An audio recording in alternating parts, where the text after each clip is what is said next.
Oh, what a day! What a lovely day!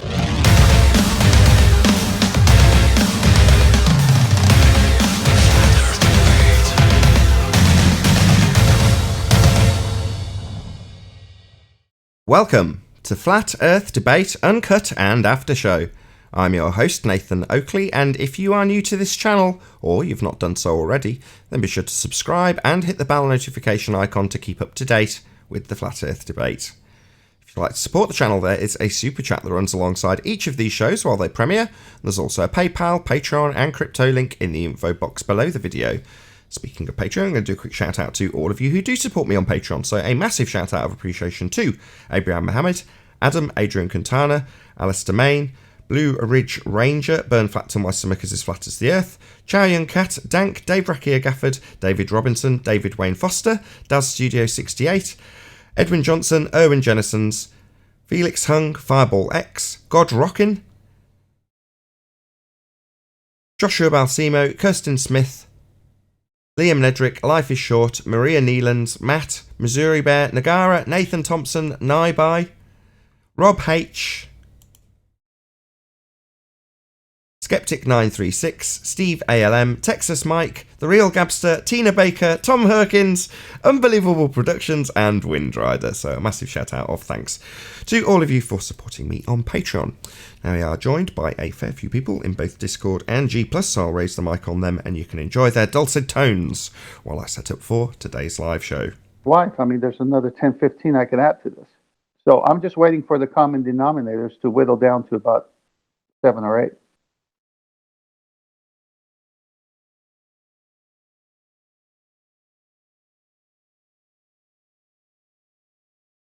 Well, I guess we'll see how it unfolds. Yeah, it don't matter. If you know Jesus Christ, your soul is more important than your physical body. And they're going to do a lot of things to our bodies, or try to.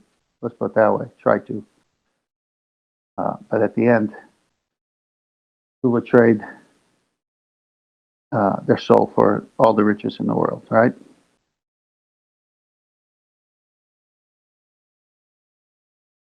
I never liked chit chat about the selling souls and stuff like that. It's a creepy thought, let's say.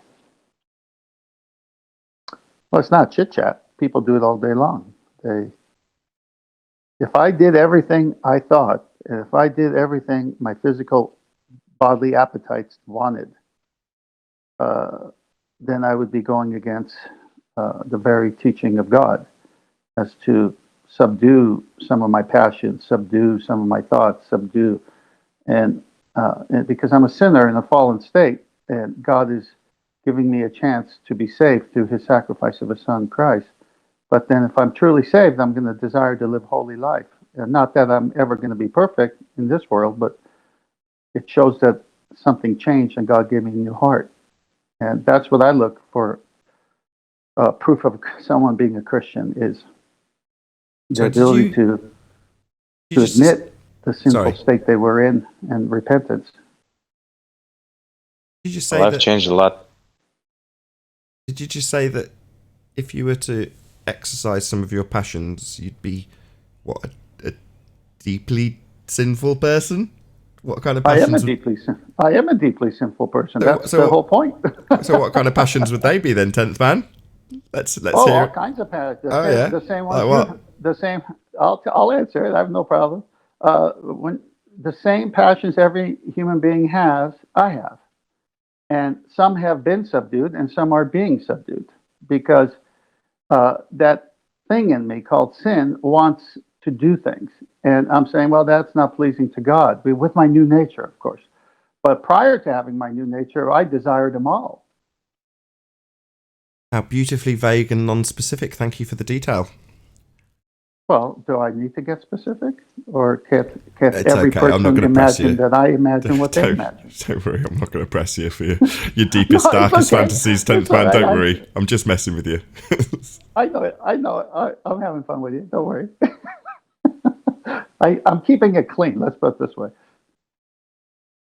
Over the past year, just over a year, as I've been getting more into figuring out the meaning of life and studying like the Bible and stuff like that, I noticed my mind got renewed a lot. Like I think a lot more different than I used to think over a year ago. And now I can kind of see those changes, and they really are for the better. Like when you renew your mind like that, you really are like a better person, and you think more clearly, and it's really only a benefit the way I see it right now. Well, just take something not spiritual. Just take something totally not spiritual. You have a neighbor who's, say, angry all the time. Every time he sees people, he's just like on the edge, and he's cussing and cursing at people who walk by his house. You know, we've all experienced neighbors somewhat that description. And then you have another neighbor. Hey, neighbor, how you doing? What's going on? And then, you know, I remember as a kid growing up, a neighbor would give me a donut and chocolate milk as I walked by their house in the good old days, for just reasons of being kind and nice. And now, you know, they're pedophiles. I mean, it's like, what the heck happened? So it's like, it's good to be good. There's nothing wrong with being good.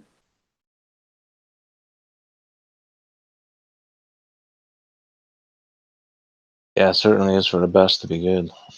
Yeah. Now, it doesn't get you to heaven being good, but it at least shows that you have some love for your neighbor, which is excellent to show. And our sin issue is a God issue. God has to take care of our sin, but we certainly could confess our sins, repent of them, and ask God to fill us and help us deal with. See, this is why a Christian, when he gets saved, or she, doesn't stop sinning. They just sin less, and they fight it. Whereas before, I never fought my sin. I just wanted to sin. I had no conscience about it. Well, I noticed, and this actually is like ties to like a parable or something on the Bible, and I noticed it in my life. Like if you like let go of a sin and you discipline yourself in one area, but then you let it slip back in, it's actually worse. It's like it's like more devils are influencing you now if you let something back in again. It's like it was weird. Like, oh my Yep. goodness, that's exactly like it was written.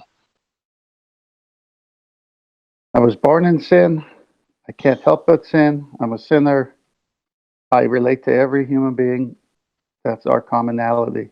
That's why when I talk to people and they try to give me all this BS, I say, look, I'm a sinner just like you. Don't try to BS me. I know exactly what I am, and I know you're just like me.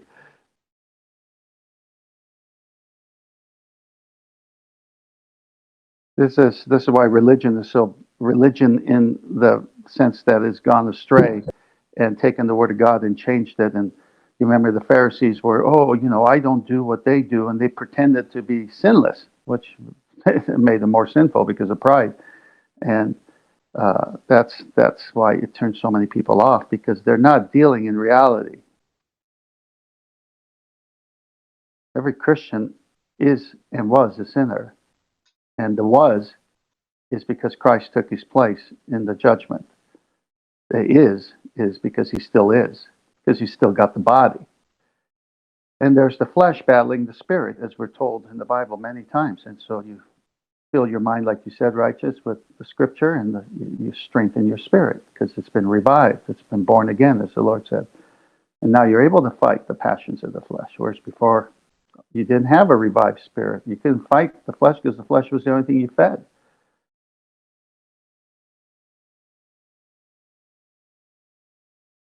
Yeah, I hear what you're saying. Good morning. Good morning, Neil. Good morning, Neil.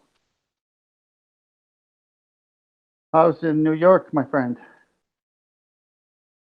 I haven't been in the city, been upstate, but same thing. Everybody wearing masks.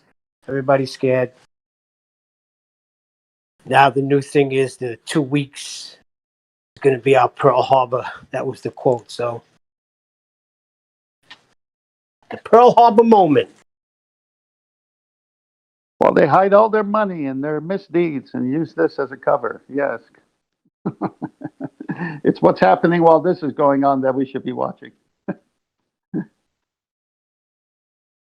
Whatever magic trick they're going to try to pull off, they're going to succeed. Well, with the masses, yes. It's already worked. Yeah, Hey, I agree with used to that, say, Nathan. since I became a Christian, I don't claim to sin less, but I do sin less. Yes. Hey, Chocolate. Nathan, say that last statement, please. Magic trick's already worked. Yep, I agree 100%.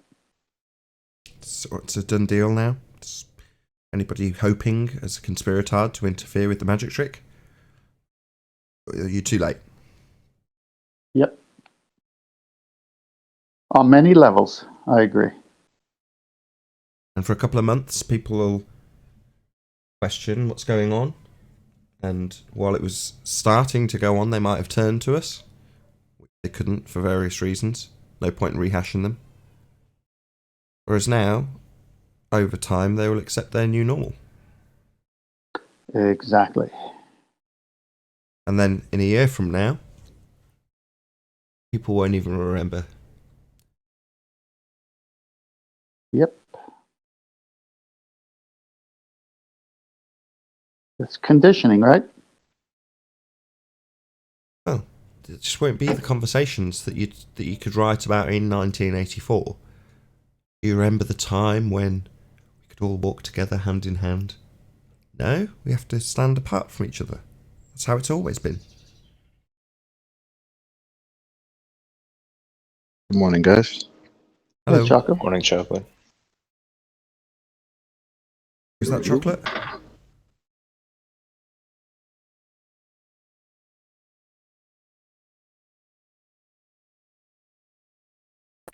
think that was a Morning, yes. chocolate.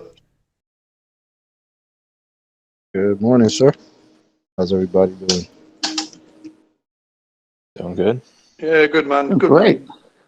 Mighty fine, pretty good. Just getting me power saw. Power saw. Yeah, I had my phone in my pocket, didn't I, yesterday when I was doing some. Yeah, I forgot about that. Oh, it was you Yes. sanding something? I remember. Yeah, she's got me doing all sorts of shit. But what I'd done, I'd reinstalled Discord on my phone, and I assumed, because I saved my setting as PTT, I assumed it was that. And obviously, Gotcha, just left it with an open mic as like a default setting. yeah, Roger. Yeah. Oh dear. Don't And I'd got sawdust on my fingers then, and I couldn't touch the screen. It weren't. Oh God, it all went wrong. It couldn't, you had no friction, right, on the screen. It just slide. Yeah, it wasn't taking my finger as doing any inputs or anything on the screen because I couldn't get the sawdust off my hands. That happens when there's rain. When it rains and I have the phone out and there's water, I can't even get like to answer a phone, slide that bar. Or anything.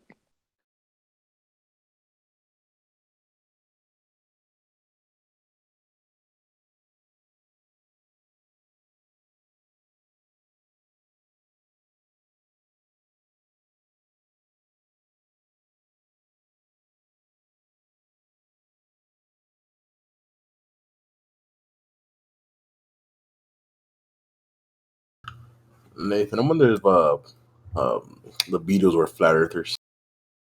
The who? The Beatles? I have no idea. Some of their songs Have you have been heard the utilised by Fool flat on the earthers, Hill? I know, but that doesn't necessarily mean anything. It just sounds so interesting. Nathan, that is so disappointing to know that you do not care for the Beatles. They are my favorite all-time group. Excuse me, I didn't say I don't like them.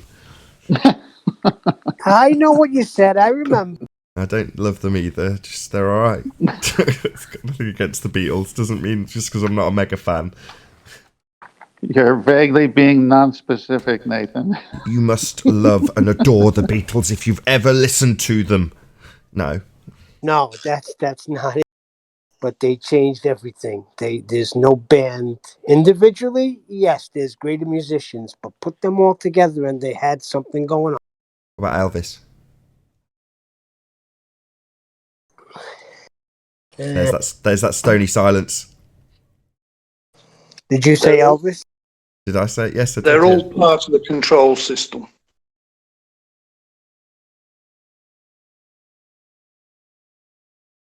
Oh, what a day! What a lovely day!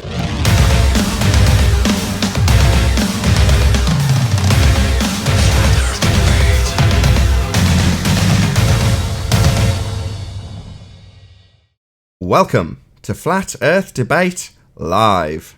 I'm your host, Nathan Oakley, and if you are new to this channel, or you've not done so already, then be sure to subscribe, hit the bell notification icon and join button if you'd like to become a Nathan Oakley 1980 channel member and keep up to date with the Flat Earth Debate.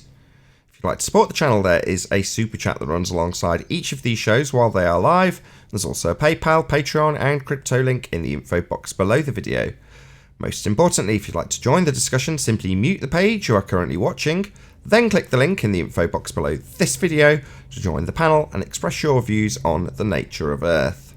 If you do join, please don't swear. If you do, you'll be ejected, and if you are, please don't try to rejoin the stream using sock accounts. You'll be warmly welcome back on the next stream. Please also share the show on social media. Sharing the show obviously increases the live audience, but this in turn increases the chances of a more diverse panel, so please share the show. And one last time, if you're new to the channel or you've not done so already, then be sure to subscribe, hit the bell notification icon and join button to keep up to date with the Flat Earth Debate. Now we are joined by 10th Man, Righteous Force, Chocolate Saiyan, and a whole bunch of people in Discord, so welcome one and all. Hey, hey, hey. Good morning. Good morning. Good morning, good morning. So yesterday we did an entire show that basically covered housekeeping in what I thought was fairly concise, but actually turns out it was all sort of jumbled together, so it ended up being sort of 3 shows that I released separately. But we did cover all of the housekeeping questions across those 3 shows. They just weren't as specific as I was hoping. I think we'll have to dedicate some actual time to each housekeeping question as has been requested a few times. In the meantime, we'll just cover it as usual. So, the amalgamated, any signs of a physical geometric Earth curve edge? Chocolate. Talk about the model. Not in bed. Yeah. In the model? Sure.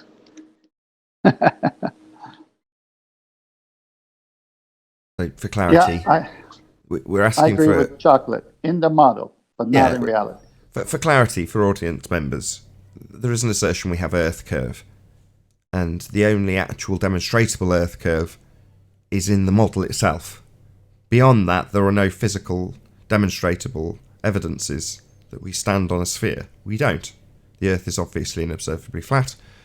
The former presupposition and justification for that presupposition in an R value was debunked by a piece of evidence called the Black Swan, debunking the radius presupposition as being tenable anymore.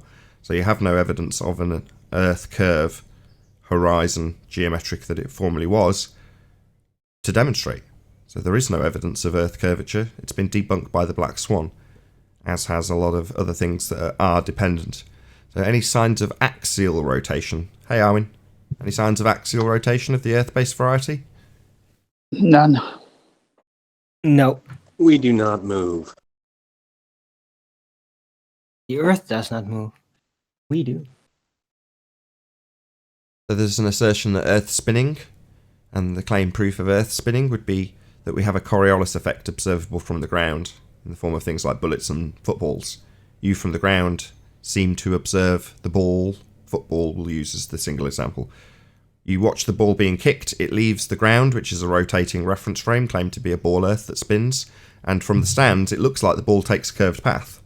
It doesn't take a curved path, it's actually travelling straight, but the ground beneath it, with you attached to it, is still turning, so it seems to curve, because the Earth turned underneath the ball. But if the Earth, as it's claimed by Neil deGrasse Tyson, turned underneath the ball to cause this apparent deviation, then it would also turn underneath aeroplanes, helicopters and drones, and reduce flight times and balloons would have continents travelling towards them as they hovered in the air. None of these things we actually observe. In other words, there is no Coriolis deviation that is claimed to prove we are spinning. There's none to observe. The only claimed demonstrable Coriolis effects take place in things that are in the air for only a matter of seconds, and the things that are in the air for hours at a time, like aeroplanes, have no effect where they should show the most. So there is no demonstration of an Earth that spins. Any evidence of the distance to the Sun? None whatsoever. It's over there. Anybody on the panel? Distance to the Sun is the question on the table before I give a quick summary. A few of you are on mute, to be fair. Well, it's like Arvin said, it's over there. I mean, they can't even figure out where the geometric horizon is, which is much closer than what they say the sun is. So how are you going to measure where the sun is? Well, I'm not going to measure much about it, except for angular relations. I did have a bit of a back and forth in Nathan Thompson's chat yesterday. I even forgot to talk about it in my show today. But he was saying that the Bible says it moves in a circuit. So that means it moves in a circle over a disk. So it's like, no, that's not what a circuit means. A circuit can be a circle, but not all circles are circuits. And it doesn't mention the over the earth in there as well in that specific sentence. So, yeah, bit of a back and forth with that. So, even the Bible does not reveal a lot of very specifics, geometrical wise, concerning the sun. My reading of it is it doesn't say what the earth looks like underneath it, but it does say that it's there for times and seasons. So we do know the times and seasons by it because they keep repeating themselves.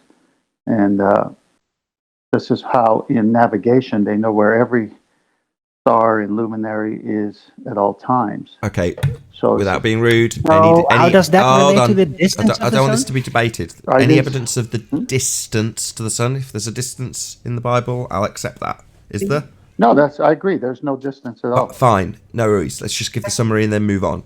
So the distance to the sun was also utilising a presupposition of the R value, debunked by the Black Swan. Your application of presuppositional R value in the form of radius for Venus and radius for Earth, followed by the application of Kepler's third law, can no longer also be tenable on account of the fact that the presuppositional R value has become untenable. That R value gave you a geometric horizon. So all of the heliocentric model, as a result of the Black Swan, collapses in upon itself, including the astronomical distances based on the R value. The distance to the sun in the heliocentric model also implodes because you can no longer beg the question of R. The model has become untenable. No more distance to the sun, no more Kepler's third law, no more assuming R. Certainly no more assumption that Venus is the same size as the presupposed spherical R value utilised in the Earth radius. Moving on. Any scientific evidence of gravity? No. They can't define it. Well, it's an effect. Basically, the cause is relative density, and Newton never claimed the hypothesis. And Einsteinian gravity is based on a pure conceptual medium. So there's not a lot to go with scientifically concerning gravity. Perfect, Darwin. Couldn't have said it better myself. Followed by a few quotes from some astrophysicists. Brian Cox, gravity is not a force at all. End quote.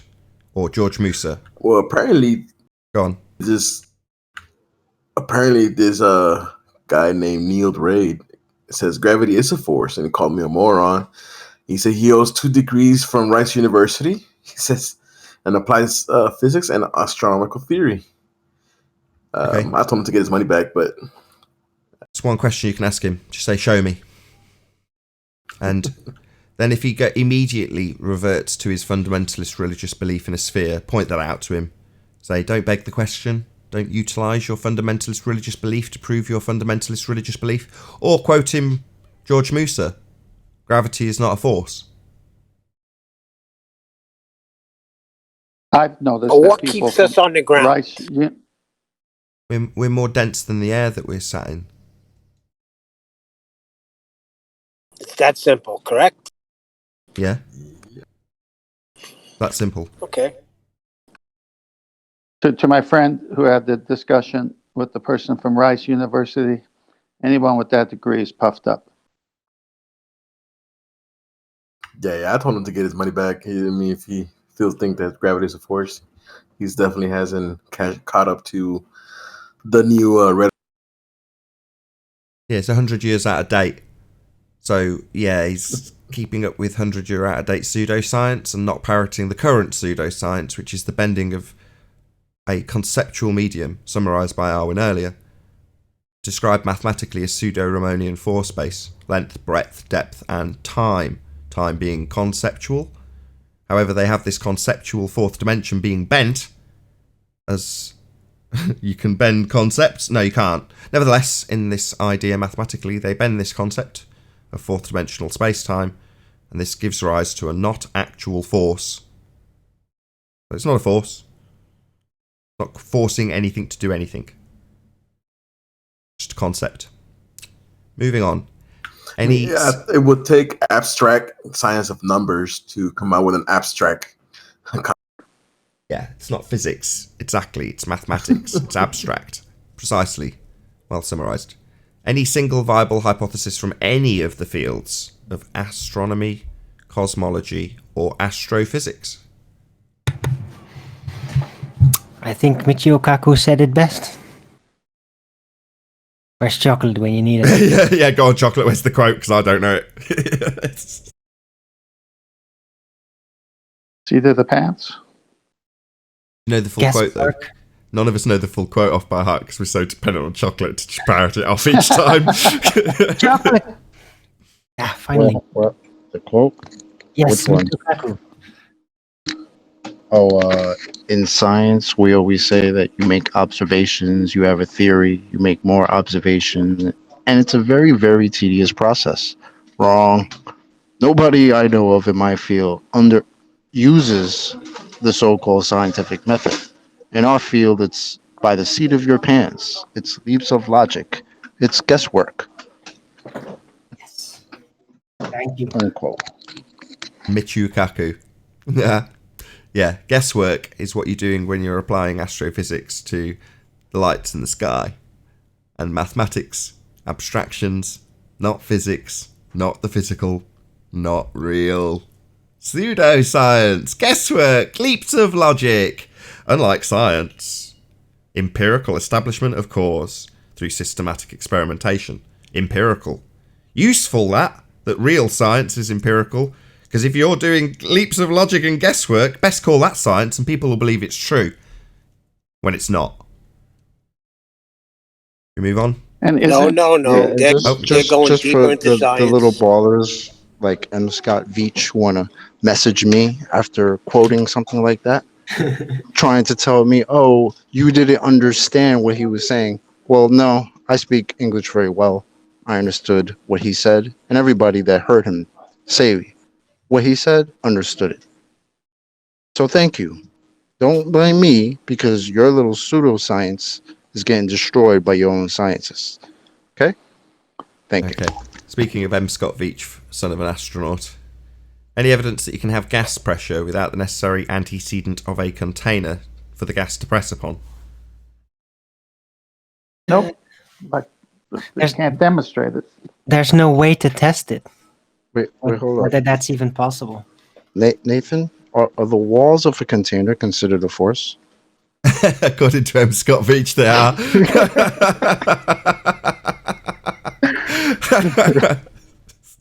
What a clown. Any more comments? Because I'm going to summarise this point as well. Okay, so without the container, there can be no pressure. The necessary antecedent to have gas pressure is a container to press upon. Now, it's asserted in the heliocentric bullshit world of sphere Earth in a vacuum that we have gas pressure and it's not following a law of nature and dispersing into an available volume. That would be outer space. So outer space, the sky vacuum, is an available space for the gas we breathe to fill. And according to the nonsense of heliocentricity, this pressure isn't contained. You can leave this open system and travel to a little light in the sky called Mars, because there's no containment around Earth, according to the heliocentric religion of a ball Earth. Now, given that there's no containment and you can fly your little rockets out to Mars and the Moon through the vacuum, how is it possible that the gas we're breathing, which wants to expand in all directions by its very nature, isn't expanding in all directions to fill the available volume? That would be space. Well, that's because, put simply, the sky is not a vacuum. Outer space is fake. If the sky was a vacuum, the gas we're breathing would fill the space. This is dictated by natural law. Boyle's law, the second law of thermodynamics, gas law, all of these things indicate the same thing. To have gas pressure in the first instance, as we absolutely do, you require containment.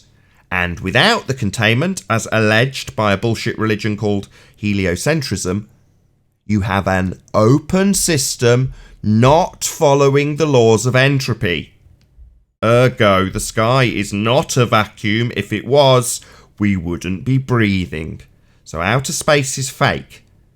Furthermore, any claim that has come from the sky vacuum, including but not limited to photographs of the Earth from space, in quotes, are all automatically deemed bunk. You can't take pictures from a fake place. The sky is not a vacuum, outer space is fake, therefore the pictures claimed to be taken from this fake place, known as outer space, are also fake. Instantly fake. Anyone want to add anything? If not, we'll move on. But it looks so real. No, but that was my point from yesterday. Where was all the educated? Didn't this smack them in the face? I mean, how did it get by everybody for so long? How long is so long, according to you, Neil? Even us being educated, how come none of us didn't snap? Did they put us to sleep that well? No, because the people who were educating so us believed it now. also. So your teacher had no reason to disbelieve what he was permeating, even where there was contradictions that he may not have or she may not have understood. They just permeated the information. It was part of what's called a curriculum. So you got the information, they disseminated it. They weren't malicious in doing so. They weren't lying either. The information was just incorrect. Can I add to that? Sure. When you have prior to television, all you have was radio. I remember there was that famous radio show that recreated, I think Orson Welles was the one who did it, and everyone thought we were being invaded by aliens. And it really fooled a lot of people because he did such a good job on the radio. So if the radio, which is a means of communication, could be that effective, how much more did television programming? So when the television came, everyone's glued to the TV. So when you have a means into a person's home, into the minds of father, mother, kids, for years and years and years, you can just put anything you want, have anybody with a white lab coat say it's true, and everybody believes it. Everybody. So Yeah, it's the war of programming. Go on. I thought you did. It's the programming. But if you get rid of the TV, if you don't allow them to program you, they can't program you. Yeah, the War of the Worlds example was merely achieved through scheduling. So the first 15 minutes of the broadcast, which made a disclaimer to say that obviously it's fiction, was overlapped with a ball game. So most people tuned in halfway through the broadcast and just got to hear what sounded like the reactions of news reporters to an invasion. So that was purely achieved with scheduling. We move on. Any more to add to gas pressure without a container? Outer space being fake. You can't have gas pressure without a container. Sky's not a vacuum.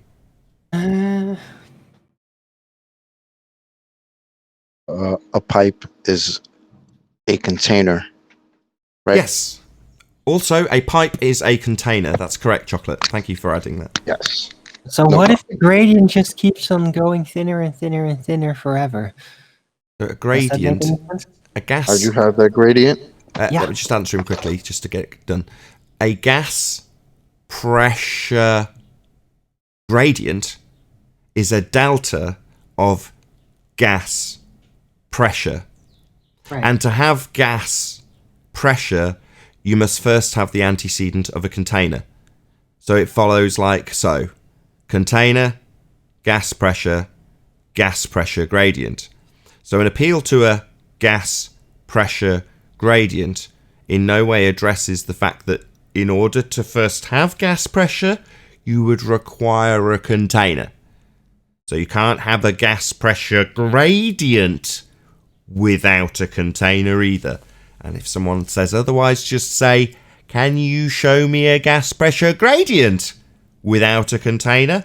Beyond your fundamentalist religious assertion that the sky is a vacuum, because that violates the second law of thermodynamics. Entropy would increase. The gas would fill the space. Any more for Okay. any more? Yes. But what if you would just consider outer space not to be a vacuum, but just gas pressure, and because of the bending of space-times and all the holes where the gravity supposedly gathers everything, it just kind of sucked all the gas towards that, so there's only very little thin gas pretty much everywhere else.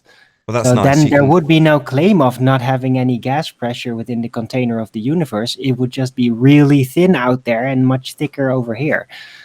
I see. Well, while that's lovely, number one, I don't think of the sky as being a vacuum in any way, shape, or form. And number two, their rhetoric tells us how much of a quantifiable vacuum it is in Tor. 10 to the minus 17 Tor is a differential beyond your mere comprehension, given that we can only achieve 10 to the minus 8 here, with huge thick walls. So given that the gas would be trying to enter that 10 to the minus 8 vacuum chamber that we can create here, I'm going to assert by way of my cowbell, the second law of thermodynamics, dong dong dong dong dong, that the gas is definitely going to want to fill that space, Arwin. It's called entropy. It's a natural law. I agree, but what if that specific vacuum claim was just arbitrary and completely out of reach and no way to ever prove it in any physical way? I And it see. was just a claim, and the vacuum up there is not like that at all. It's just less. I see. Less Well, you can vacuum. use, yes, there is a defense. Rumpus uses it. He says, quote, the second law of thermodynamics does not apply to the Earth, end quote. Dot, dot, dot. That was not the meaning, defense I was Arwin, meaning the second law of thermodynamics doesn't apply to my Earth model of a unimpeded path for the air to enter a vacuum, but doesn't. It doesn't apply to that Earth model. That's what he means. Because the second law, natural law, of thermodynamics definitely does apply to the Earth. It just doesn't apply to his model because his model violates that law. That model is the globe Earth model because it has gas pressure not dispersing into available volume as dictated by natural law. So it doesn't apply to his model only. It's a bit like the geometric horizon, only applicable in the geometric globe Earth model. Well, the sky vacuum not obeying the second law of thermodynamics, and the gas that we breathe not filling the space, that's only applicable in a model of a globe. Because in reality, gas follows natural law and always will. It's natural law. Yeah, literally, us breathing is the black swan for the vacuum of space. Yeah, go outside, we've got gas pressure, therefore the sky's not a vacuum.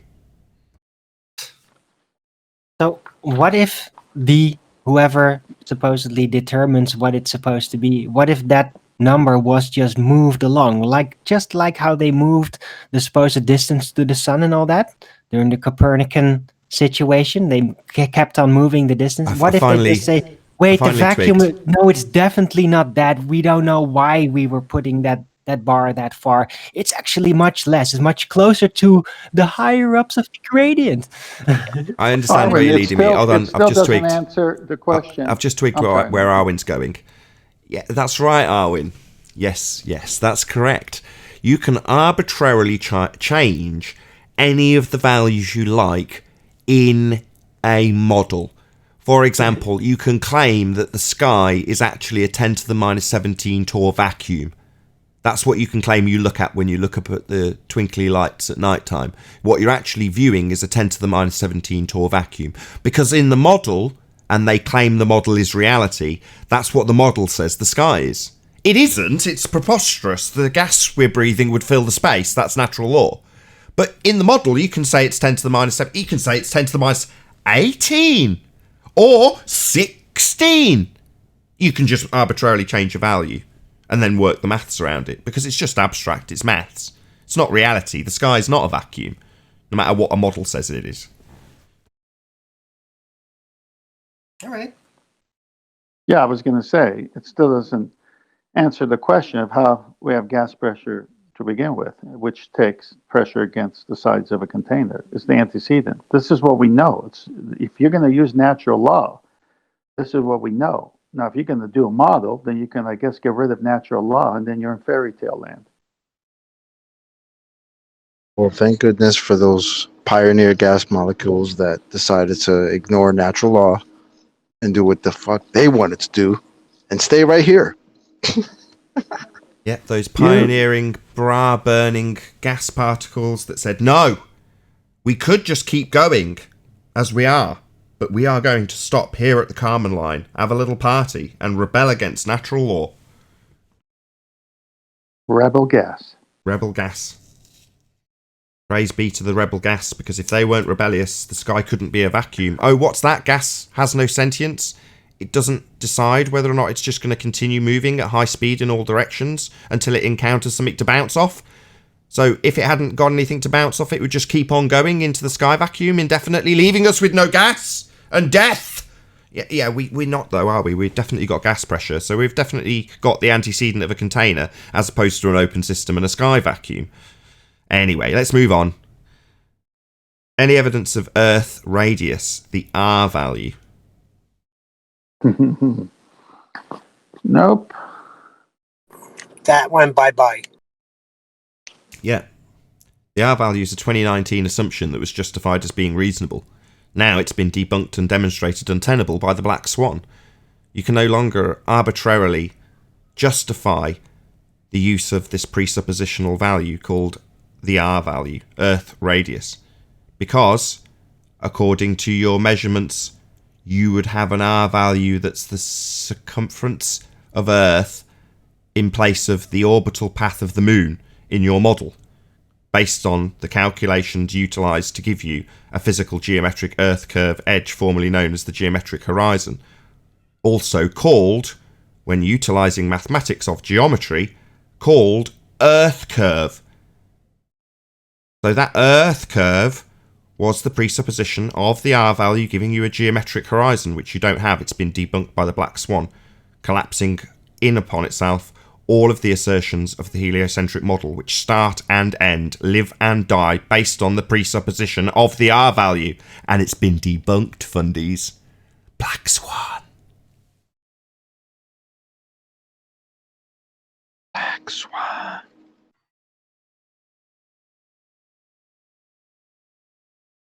I think, as it hasn't been given in the other housekeeping questions with the R value, I'll do a quick rendition of the Black Swan argument for those unfamiliar.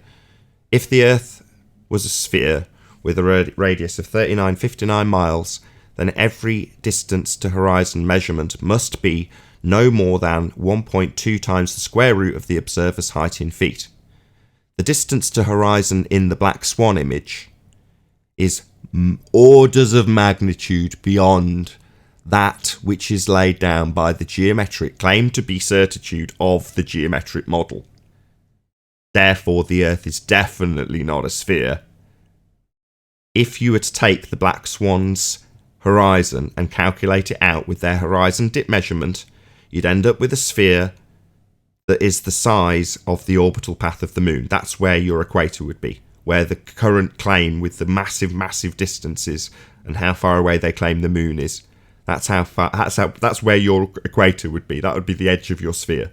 Enormous, based on one photograph, showing beyond all certitude that the Earth is not a sphere. You don't have geometric horizons. The Black Swan is the whole point of the Black Swan analogy, is to show that we don't have geometric horizons.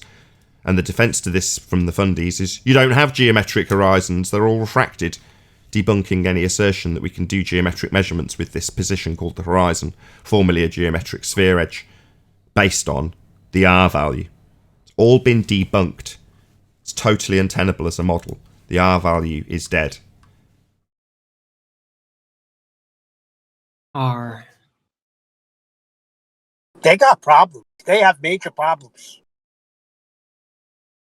Yeah, I feel at this stage of the game in 2020, it's now the point where we can start going through these housekeeping questions and bringing most of them back to the Black Swan. You know, we've got a silver bullet, so to speak, something that, well, no, you can't have an R value, Black Swan. No, you can't have Earth curve, Black Swan. You know what I mean? It just goes on and on and on.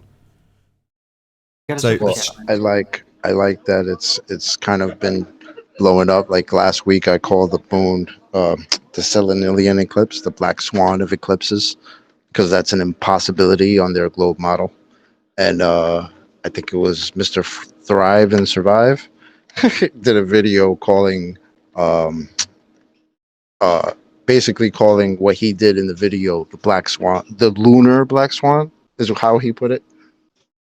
And it was pretty awesome. Yeah, he did like a observation where he had or somebody that he knows had like a physical ball and was actually matching that up with the shadows to the moon, kind of trying to replicate how it should be reflecting the sunlight. And obviously it didn't work because, you know, who the hell knows what the moon is, but sometimes those shadows just don't coincide, right? So he called that a lunar Black Swan, and I thought that was pretty cool because I just did the same thing last week. It's like the swan getting in front of the moon. You mean the inverted shadow when it should be the other way, Jonathan? Yeah, I mean that's what I meant when I was talking about it, but he kind of used it in a different way, but in the same way, because it was like, you know, he's saying that it's a lunar Black Swan because that's an impossibility on the globe model for what we're told it is. So. Yeah, so is another Black Swan I brought up many shows ago. Star trail photography. They say that the reason for the star trails photography showing what it does is because the Earth is spinning. Well, they also say at the same time that we're going around the sun 66 times faster than what the Earth is spinning. So anytime you do star trail photography, you must have a very steady, heavy tripod that's on the Earth. And if you hit it while it's in the star trail sequencing, say 2.5 hours of photography, and every so often it opens up and takes a picture. If you jar that tripod, it's going to show it in the picture. So when you see the same type of photography done in a vehicle going at 40 miles an hour, and the camera's mounted either on the roof of the vehicle or inside the vehicle, if anything moves inside the vehicle, like the passenger with a phone in her hand, as I posted, it's blurry sideways, or the way of the movement. So if the Earth is spinning at 1,000 miles an hour at the equator, then it's also moving around the sun in 12 months to get back to the same spot at 66,667 or whatever miles per hour. And that would also show a sideways or an angular streak. You couldn't get those perfect star trails anymore because more than one movement is there. And I haven't even brought the movement through the solar system or the Milky Way moving itself. So that's a Black Swan right there. Yeah, I get you. Perfectly circular star trails are a Black Swan for the sky model, the globe model in the sky, because, yeah, we're moving in all these directions. How do we have perfectly circular star trails? Yeah, with no blur. Yep. Okay, last housekeeping question, then I'll read out a couple of super chats. Any evidence of a self-perpetuating molten iron core at the centre of a presupposed spherical Earth? No. No. Okay. Shout out to NZ for the super chat. Really appreciate your support. Doesn't say anything, but gives me 10 New Zealand dollars. So thank you very much indeed. Also, shout out Unitox Femu, who says, everything that is refracted is spherical. ... Logic. Thank you very much indeed for the super chat, Unitox Femu.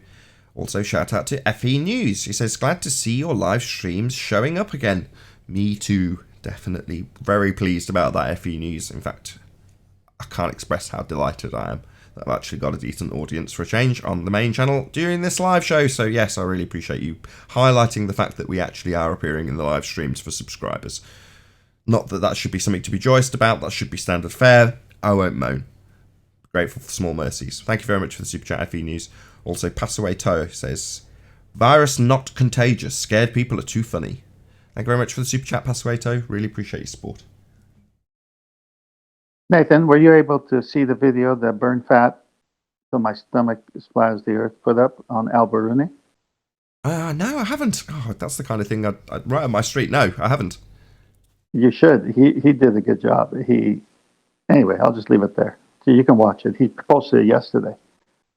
I'll check it out. I'm subscribed to him. I'm subscribed. I was very busy, to be fair.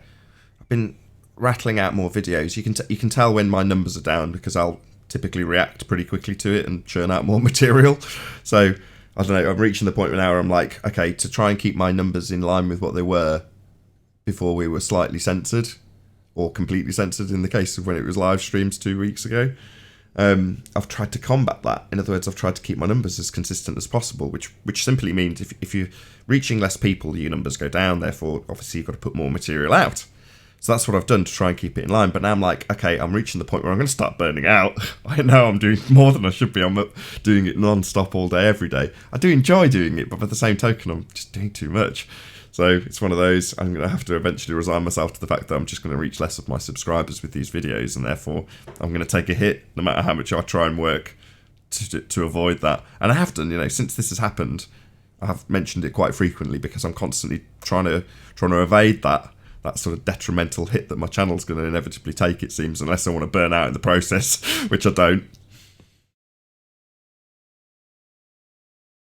That being said, check out all the snips that I've done. So I did yesterday's show, as I say, ended up being a slightly more convoluted, if you will, although that sounds more detrimental than it actually is, version of the housekeeping. So there's 3 separate videos out of yesterday's live show that ended up getting sort of trimmed and hacked a little bit, but going out as like 15 minutes each, roughly thereabouts. Sections on maybe 1 or 2 housekeeping questions per section. I think we did all right on this show. We might get a few 2-3 minute clips for each housekeeping question. That's what I'm aiming for. And if we don't, when I'm doing the editing later, trying to keep my numbers up. Keep you all happy, of course, because I know you all like the videos. Tell me in the comments. Thank you very much to everyone who comments and shows their appreciation for the videos. I'll figure out which ones have got a really concise housekeeping answer and which haven't, and then on probably sometime in this week's shows, I'll do those other questions with a more concise answer if we haven't got them already. And then I've started a playlist, so I've done a housekeeping playlist. Good. Excellent. I think eventually. Go on. Go on, Neil.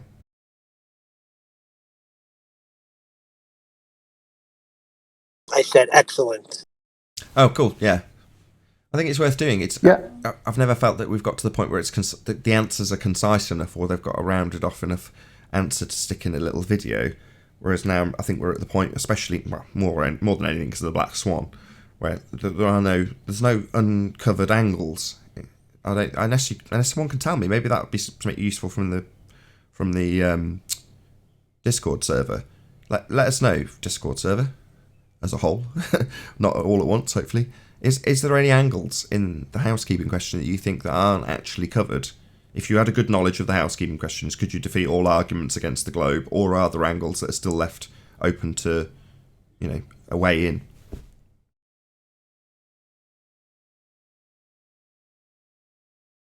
Yeah, Go ahead, Red. there's no way in. No, I don't think so either. Since the Black Swan, I think it's completely watertight as far as I can ascertain. I would suggest, Nathan, that what you're doing is good because there's more than one person involved in the dialogue, and it's in like real time. But one day, officially, whether it's one panel member with you only, taking one question at a time, asking it in a off-the-show type of recording, not live, and then because you have such a understanding of each one, you can go through each of the aspects. So, say chocolate takes gas pressure without a container, and Arwen takes another one, and so on and so forth. And so you have the studio version, and then you have the live. So in your playlist, you have all of it for people. Okay. Well, after I've got like a few more starts to the show with really sort of concise answers to each question, and I say I'll trim them out, and then people can get a grip of what the all-encompassing answer and question together are as a single piece. So today, while we've talked about star rotations and how they may or may not work in the model and things, that was discussed during housekeeping. So that will end up being one of those questions that ends up being re-asked in a different way, maybe 2 or 3 times to get the... I'm not saying that's the wrong answer, it's just, you're just chatting, right? It's live. Yeah. No, I think it's good to have a variety of ways answering the same. Questions are the same, but to have the variety of ways, but still end up with the same answer, because people need to hear the argument over and over and over. Yeah, agreed. Obviously, the answer gets more refined. I have as an time goes idea. by. Go on, Neil. I say we put the heat on Mr. Neil deGrasse Tyson, and we want him here. Get on this show and let's have a debate. Stop being a coward. Somebody, namely Nathan Oakley, debate Neil deGrasse Tyson. I'm going to go to work on that. Why? Because I want him exposed. You do expose him. He's a useful hostile witness.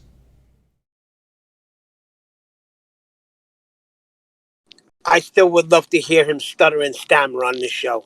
Okay, he's a high priest, and we're in the trenches, mate. No offence. We're the grunts here. And we deal with other grunts, like Rumpus.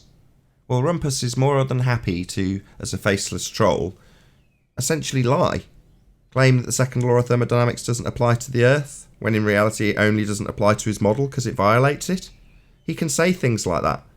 He can double-speak his way through Coriolis effect and assert that we shouldn't see deviation because Earth and atmosphere travel as one, flying in the face of the claim that we have Coriolis effect, as Neil deGrasse Tyson would assert in line with the rhetoric.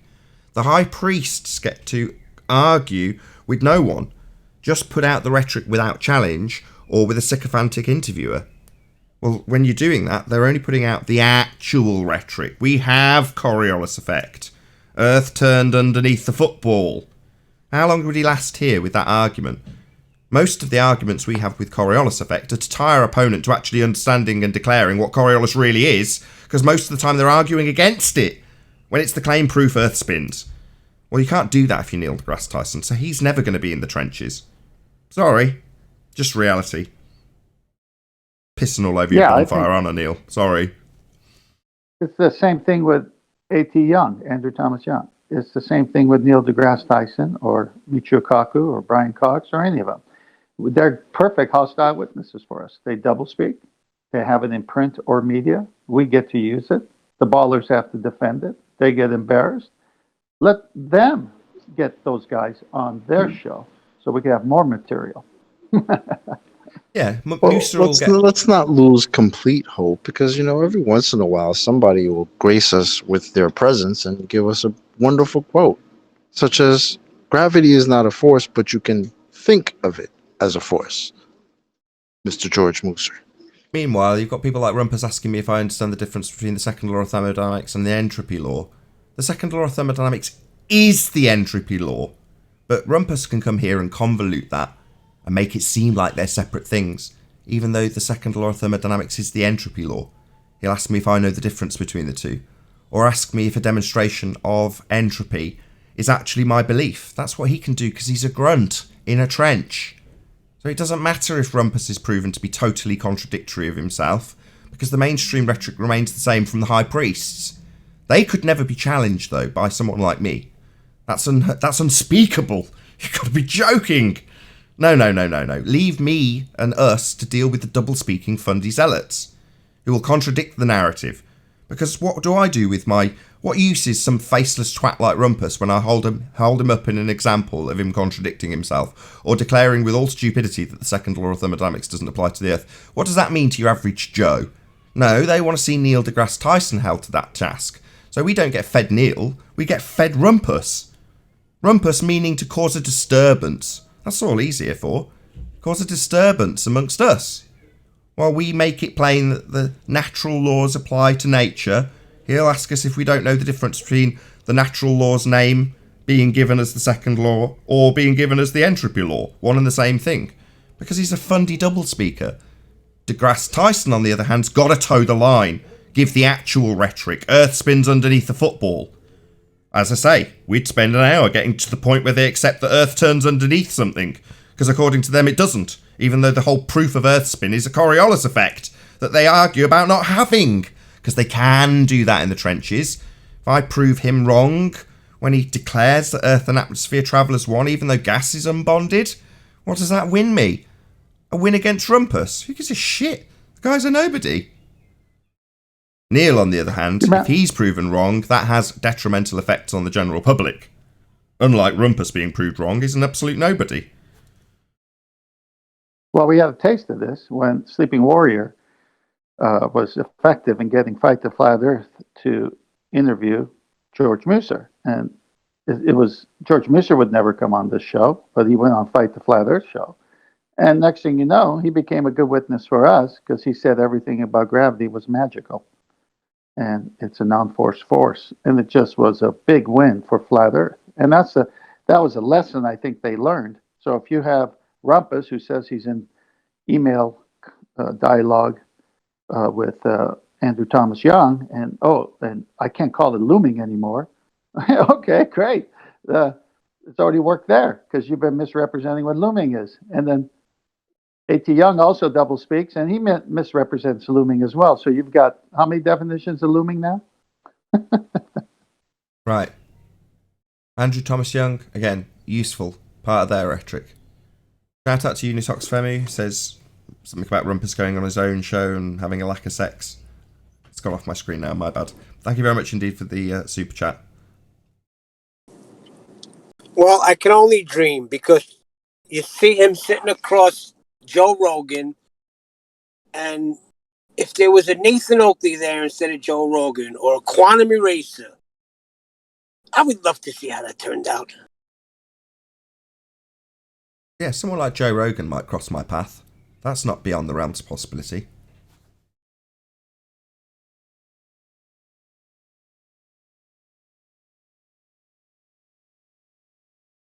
Wouldn't want to piss him off. He's hard as nails. He'll turn out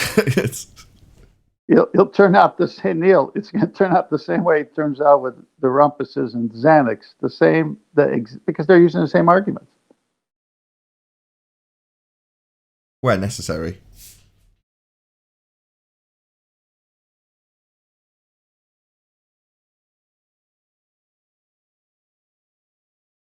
Well, Professor George Porter, the guy who had the black and white video with the lecture on second law of thermodynamics, is very specific with describing it as entropy. So I don't know. Have you got a quote? Rump. Say that again. You got a quote? Oh yeah, we got the video where he's showing the gas in the little vacuum, the little glass tube.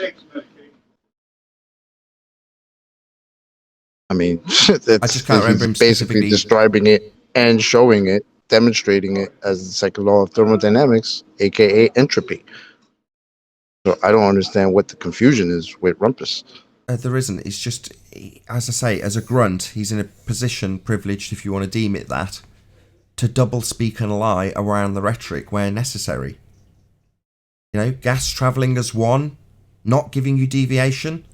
Well, that's flying in the face of the rhetoric of Coriolis effect. So that's his privilege, right? That's what he's here for.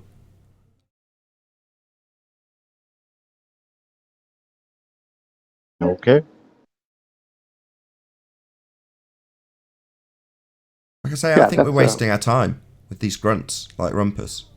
All they do is lie. In the last, 3, 4, 5, maybe more weeks, we've had a non-stop stream of these people coming in and overtly lying on the show. We've got several examples from multiple people where they overtly lie on the show. So it's now been proven to me beyond any reasonable doubt, and to any reasonable doubt of any audience members, that these people are fundamental liars. So what's the point dealing with them? What are we actually achieving by dealing with someone like Rumpus, where he questions if I know the difference between the second law of thermodynamics and entropy, when it's the entropy law? You know, we're just dealing with, what would you call them, without being with some expletive?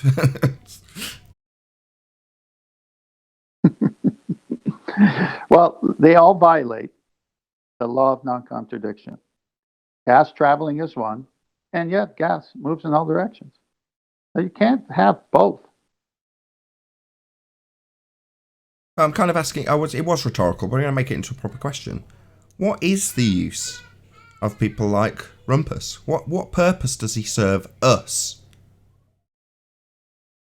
I've answered this before in past shows. I've said once they're proven to be who they are, trolls, repeating the same argument that's been defeated multiple times, I'm done with them. There's no reason to give them any respect anymore, no reason to give them any airtime. They must come in with cowbell, not this doublespeak, not violating the rules of logic. And that's all they've been doing. So I agree with you. They serve no use once they've had ample opportunity to present a case, which they haven't been able to. It is entertaining. I have to admit. On the show side of it, it is entertaining. So you're saying on a show about cosmology and the nature of the world that we inhabit, the only value that someone like Rumpus has to progress that understanding, that journey of discovery, is entertainment. That's his only value. Anything else? No, the entertainment is how you destroy them. But is there any more educational? I can always, or have always been able until now, to justify the discussions with him because they illuminate some of the truth through his lies. But now that he's been demonstrated beyond any doubt and beyond the reasonable doubt of an audience to be a liar, it just seems to be almost detrimental to continue conversing with him at all. In my opinion, I'm just airing my thoughts as I think them. That's what I'm alluding to, because we have plenty of recordings from all of them for the entertainment purposes to be played anytime we want. But they're actually coming on, they're lying, and they're very crafty about it. And they've been defeated so many times. They have, if this was a boxing situation, they wouldn't be allowed in the ring anymore. They've lost to everybody, and they still want to contend, but they've lost to everybody. Now they start lying, ad homing. Didn't he get kicked off on the Ballbusters for ad homing right from the beginning? Hey, everybody. I see it as a desperate attempt to remain relevant in this discussion. Like, they might sit around and say, "Oh, well, there's an echo chamber because nobody shows up here." Well, yeah, they've showed up here. They have been showing up here for years now, and now all their arguments have been destroyed. So why are they not showing up here now? Why are they in the chats every day, every morning? I mean, that's a different question. Well, I'm not questioning their motivation. I'll just give a quick shout out to Retro Bill. He says, smash the super chat. Thank you very much indeed for the super chat yourself, Retro Bill. I really, really appreciate your support recently. Obviously, times are tough for everybody, but thank you very much for this super chat. He says, shout out Arwin's Early Bird Show and paid endorsement for 10th Man's Cooking Channel. I can't believe it. Got shout out 10th non-related, non-Flat Earth show called 10th Man Dishes. But there we go. It's paid endorsement by Retro Bill, so you can thank him, 10th Man. So shout out to 10th Man's Cooking Channel. This has been an unsolicited announcement. Thank you very much. Thank you, Retro Bill. Yeah, I don't know what to say. I'm humbled. Hold on, one at a time. 10th Man, go ahead, plug your channel. Well, first of all, I want to thank Retro Bill. I'm humbled. It was unsolicited. I thank you very much. 10th Man Dishes is a cooking channel, and it's for people to enjoy the love of cooking. So come and join. That's 10th Man Dishes, number 10, THMANDISHES. 10th Man Dishes. Check it out, YouTube. Arwin, Early Bird. Yeah, thank you, Retro Bill, for the shout out. Please do also come by my channel sometimes and donate there. And so you can shout out Nathan's channel. I have no problem with that. And yeah, Flat Earth Early Bird Show. I just passed the 500 show mark yesterday. Yeah. And, still going every day, 2 p.m. Amsterdam time, 1 p.m. London time. Flat Earth Early Bird Show. It's 8 a.m. Eastern time. Now I'll start declaring it now because all the clocks have squared themselves. So yeah, 8 a.m. Eastern for Flat Earth Early Bird, and then it's obviously 9 a.m. Eastern for Flat Earth Debate. But be here or be sphere on Arwin channel. That's ARWIJN. Yeah, and to multi-tom-tom, no, I will not stop banning people. I love it. With that, I'm going to say, if you are watching this on the Nathan Oakley premiering stream, then stay tuned, as there will be an after show to follow. Unfortunately, if you're watching this live on the Nathan Oakley 1980 channel, this is where we bid you farewell. A huge, massive, enormous thank you to all of you who did smash the super chat, liked, commented, shared, subscribed, and all that good stuff. Be sure to check out nathanoakley.com and the Flat Earth Debate Forum to keep up to date with the community debate. Of course, a massive thank you to today's Discord and G Plus panels for making this live show possible. Once again, stay tuned if you are watching on the Nathan Oakley premiering stream, and I'll see you all in the next video. Oh, what a day! What a lovely day!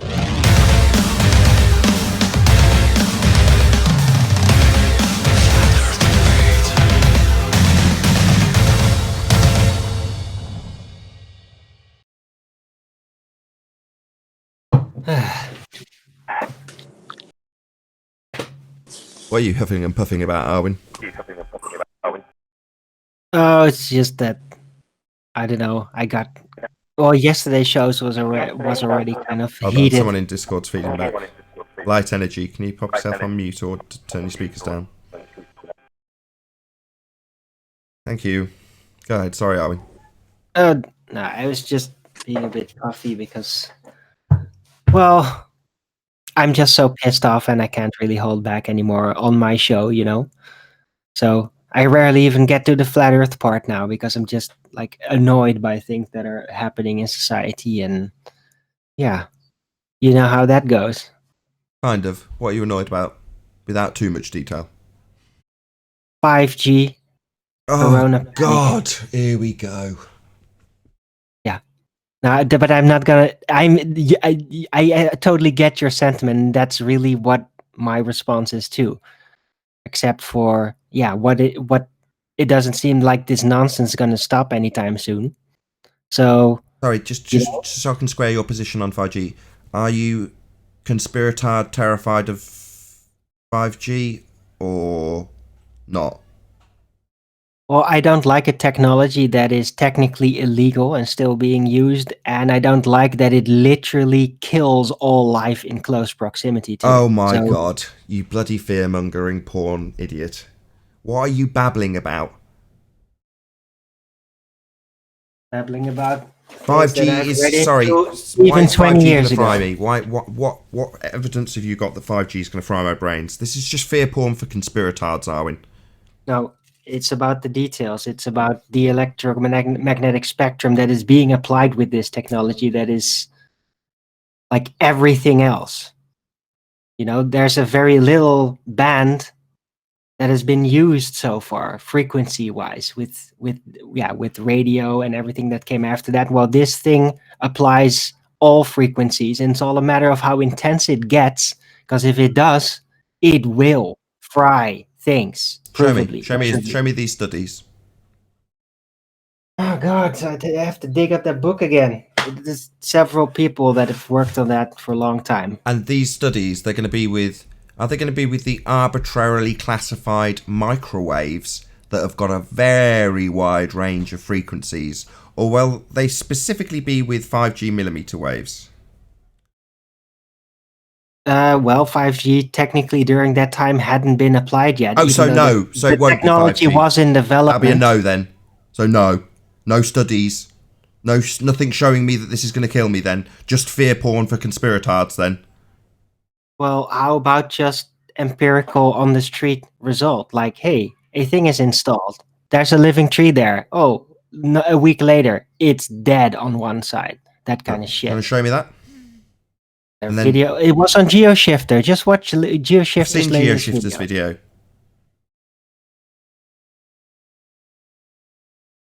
Sorry? I've seen it. You're gonna prove to me that that's directly causal? Yeah. So there's no possibility that the roots were disturbed or anything of that sort of nature. It's absolutely caused by the tower and its particular frequency of transmission. That's definitely the cause, is it? Yeah. And how is that established? Well, by looking at what the actual have a little look. Tree is for its death, and then you ask somebody who actually knows something about trees, like, what is this pattern? What could cause this? Is it disease? Could it be like junk from cars or whatever? No. That this is a specific type of damage, very comparable to radiation damage. Yeah. And then it is pretty biologically established that there can be only one cause of that very specific die-off at a specific point on that tree. Oh, show me that then. On one side. Show me that scientific study. Excellent. What's that called? Scientific study? How about asking people that actually know about trees? Have they done a scientific study? I bet there are. There are, of course. You bet plant there are. life has been subjected to all I'd kinds hope of you'd things. know. Given that you're telling people to be shit scared of this and it's going to kill them, I'd expect you to know this stuff, Arwin. It just seems like you're parroting conspiratard fear porn to me. Oh, really? So I have to all do this shit myself? Yeah. Literally. Yeah, you're damn right you do. If you're going to start telling me it's going to kill me, yeah, I'd expect you to know. I'm not telling it's going to kill you. No, you do your own empirical study, you know, if that's the way you, if you do it the cat looking out of the tree style, then you do that. That's fine. See. So either You'll be see terrified. the empirical results quickly. Yeah. It sounds a bit like Mark Taylor telling me to go and check about how much is going on in the ICU when I'm not making a claim about that. You are. You're making a claim though, aren't you, Arwin? That you've just got to parrot from the conspiratards. That I see and that I can compare to things before, that people that I've talked to. That showed diagrams, that showed all kinds of studies, showed equipment in their garage, how they tested it. Yeah.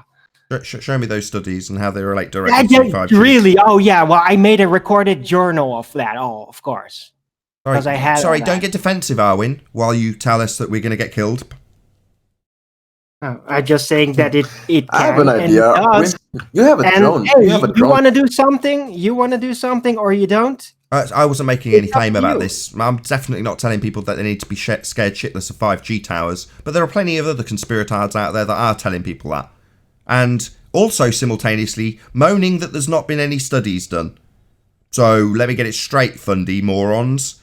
You're going to tell me that there's no studies done, but simultaneously that all the studies you've got from people you've spoken to are claiming that these trees are being killed directly as a causal effect of these towers.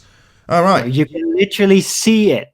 You can literally see it, can you? Yeah, it's my own conclusion, okay? If you don't want it, then fine. I'll stop mentioning it. Well, you're scared. I just don't to me for being a conspiratard that's only been on this for 20 years. That's fine. No. All I'm doing as a good citizen is pointing out where you're disseminating fear porn and clearly shit scared of it yourself when there's no need to be. Well, there's no need for me directly because it's not being installed over here. If it were, I would be doing stuff. I would but not Arwin, they'll get to you I'd be eventually. going out there and doing something about it. But they will eventually, Arwin. They'll get to you. You must be scared of But it now. they will try. Yes, I know. So They be will try, scared. that's Be right. scared, Arwin. Be really I'm not fearful. scared. I'm fucking pissed off. That's what I am. Not scared. You don't need to be. I'm just not gonna take this shit anymore. All right. Well, we've been fed this, Arwin. This nonsense, so that we can be scared. Because everybody needs to be scared at the moment of something. It doesn't really matter what. It doesn't. Oh God. Okay. Wallow in annoyance and fear if you want. I'm just telling you as it is. You don't need to be scared of this. We've been fed it because everybody's requirement at the moment is to be scared. Doesn't matter of what, so long as they're all scared. Now, there's plenty of people in our own community disseminating a different variety of fear porn, and I don't agree with it.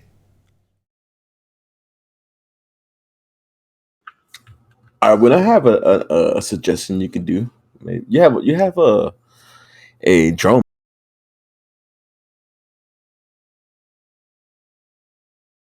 Then if you're breaking up, Do you have a drone? Go on. Arwin, do you have a drone? No, I don't.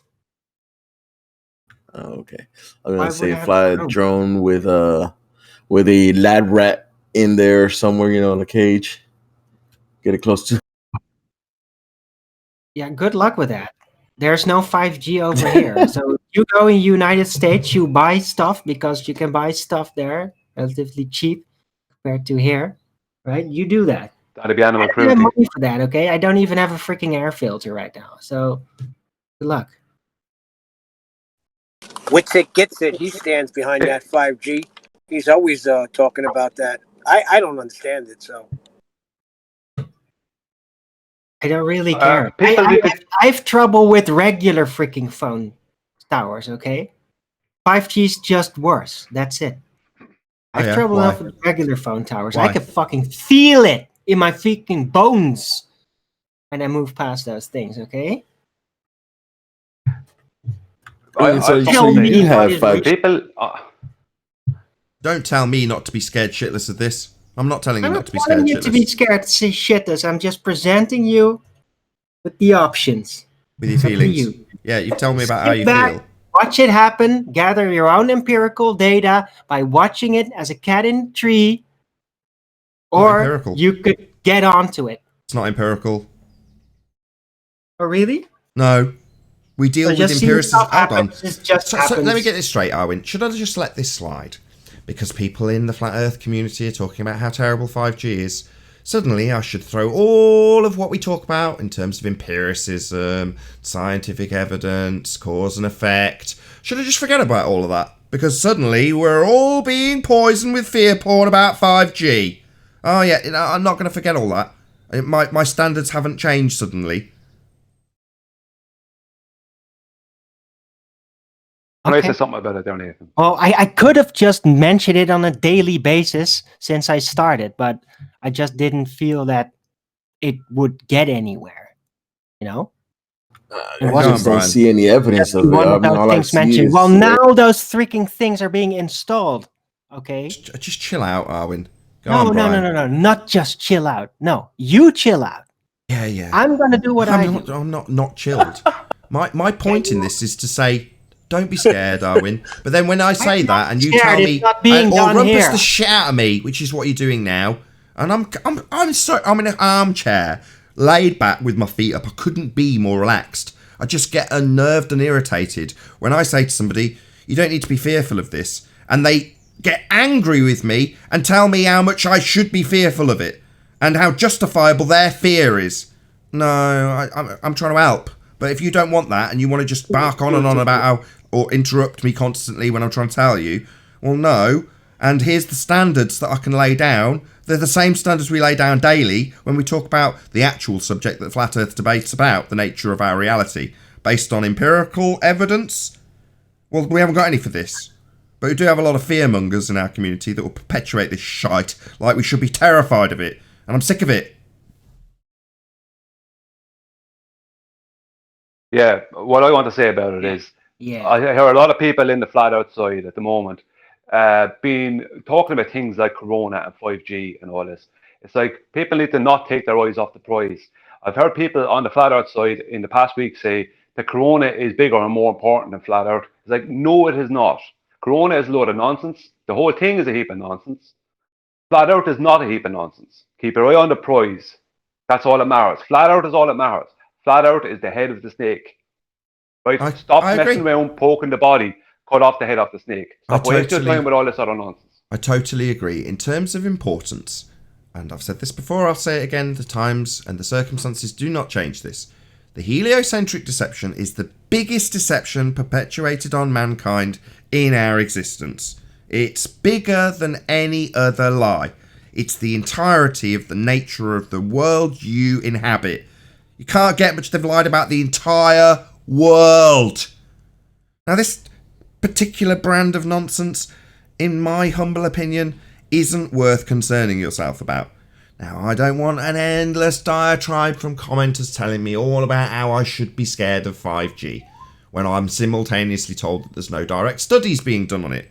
And while I know there's plenty of other different frequencies that are far less powerful than 5G, that have been outmoded, be scared of the absolute astronomical shitloads of power they used to pump into UHF and VHF with the old transmissions. Nobody's moaning about that. It seems like they're trying to move all the way up to 10G and beyond. Frequencies that get closer and closer to the human body. 10G? Wow, that's a much bigger number. Should I be terrified of that? No. Well, it's about problem solution. Let's talk about possible solutions to the possible problem if we can't put our finger on it yet. If it's the frequencies, well, then eventually we're going to need to deal with the frying of the airwaves in people's bodies. Already got them. Completely cluttered, totally filled up to the brim airwaves with multitudes of different wavelengths going through at all different frequencies, all day long, everywhere, always. Has been like that for a very long time. Suddenly, we're all told that we should be shit scared of this particular frequency. And why? Well, it sits in the microwave band. Well, microwaves boil things. Oh no, we're going to have our brains spoiled. What an utter pile of horse shit. There may be some stuff to that because they say that blues correlate to electromagnetic activity in the earth. Like when there's more of an electromagnetic flux, you get more cold and flu season activity that correlates with it in like an 11-year cycle. So some of these things may just be, electrical, causing our bodies to go haywire electrically. And we're passing it off as these other things. Wow, I see. And so other things like that. So just by coincidence, pure coincidence, this whole 5G narrative ties into the validity or potential validity of future corona victims. What a coincidence! Isn't that amazing? Yeah. Wow. I mean, just call me stupid, but there we are with an entire world locked down because of this pandemic, and yet 5G, the thing that conspiratards are perpetuating the fear porn about, is just coincidentally tied to it also? Wow. What a coincidental world we live in. Cancer, heart disease, diabetes, some of this stuff correlates with electrical activity as well. So might see a rise in that as well if that thesis is correct. Yeah, we might. Correlation, however, is not causation, is it? But you do need to have some correlation to prove causation in the current scientific paradigm. Not scientifically, not empirically. No, you don't. Sorry, no, hello. Disagreeing explicitly on account of the fact that, no, we've got a method for that. Oh, what's that? You need to know the cause of something? All right. Well, we can definitely test that with an empirical method. However, in the subject matter we talk about daily and have done for about 4 years, there's this circumstance where that method, called science, has been hijacked by pretender clowns, and they utilise correlation, and they banner it with science, wouldn't you know? What a shock. So many parallels. What would you know? It's amazing, isn't it?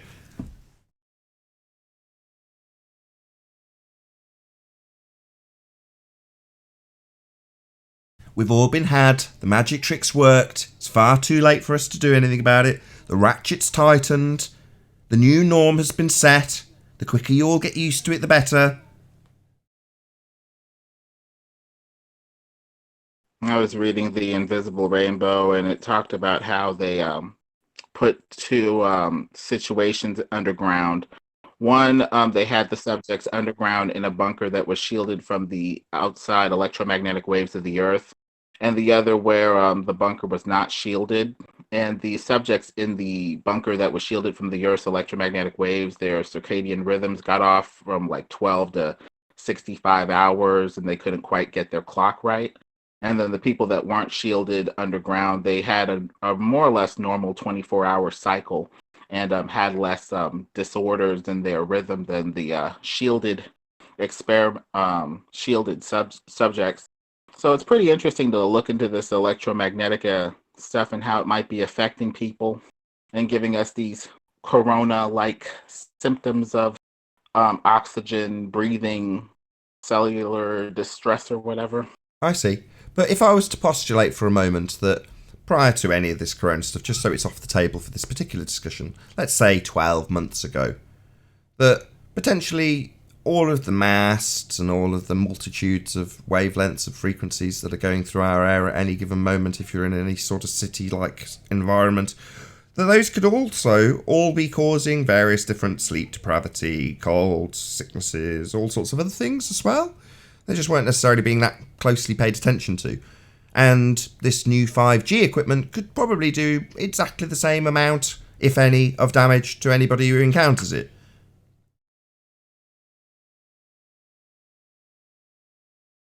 I think the main thing they say is that the 60 megahertz part of 5G works within the frequency of oxygen or something, messing with your body's uptake of oxygen, leading your cells to become less energized, more tired, and more likely to degenerate, leading to different problems with that.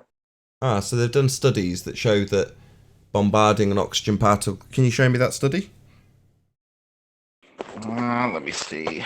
Grimm put out like 500 different studies as to the effects of this stuff on different things. Let me see if I can find a study in there. Just to be on the safe side, because I did it with Arwin and got a quick answer. This was directly related to 5G, that frequency, was it? I think it's different frequencies and different wavelengths. I see. So not the same bandwidth. frequency then. I'll put it in the chat. Thank you. But it's not 5G though.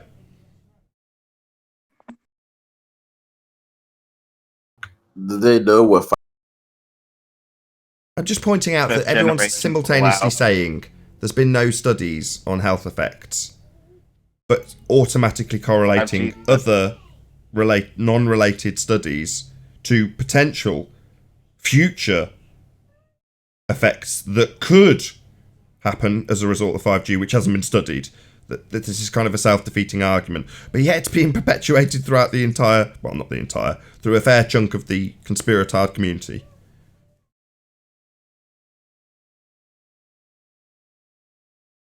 Just saying.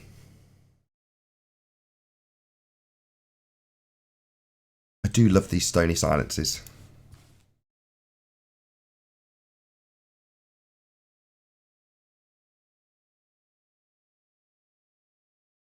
Any ballers want to take on the Black Swan? Ballers. Yeah, right.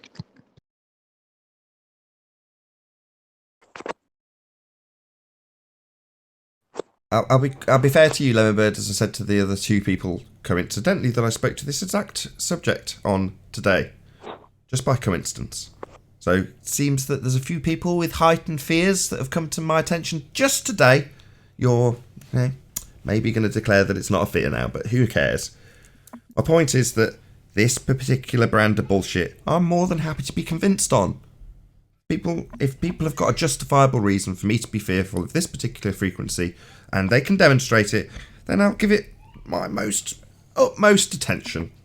Maybe I'll dedicate some activism to it. Who knows? But based on what I've seen thus far, I just see it as fear porn for conspiratards. That's my honest opinion.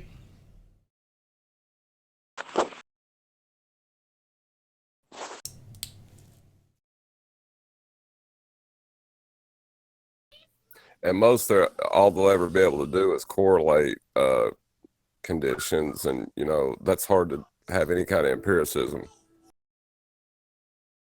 Right. Even if it is a real thing, what use is there to have you stressed out, sitting in your house watching news 24 hours a day, just being stressed out? And if they're not talking about it on the news, all right, so you watch the news and they're doing is stressing you out about COVID or Corona or whatever they want to call it, the disease of the week, right? The virus of the week. But then you go on the internet, it's everywhere you go is 5G. So it's like you're just trapped with the shit. The thing is, this may help save lives if we're hooking people up to ventilators, which basically put pressure on the lungs and basically trying to force air in the lungs that are already oxygen deprived. There was a doctor who was saying that he wasn't seeing symptoms that were commensurate with pneumonia. He saw something that was more in line with high altitude oxygen deprivation. And he said that you can do more harm than good when you hook up people to ventilators like that, because they need oxygen. They don't need pressure put on already taxed, oxygen starved lungs. They need, high amounts of, oxygen to be, infused back into their lung tissue. No way. So it makes harm or death alone by hooking people up to ventilators when really they just need oxygen. It's really funny you should say that, Lemberg. Just by coincidence. Guess what? You know what 5G might do? It might also take away oxygen from your lungs. Oxygen. Are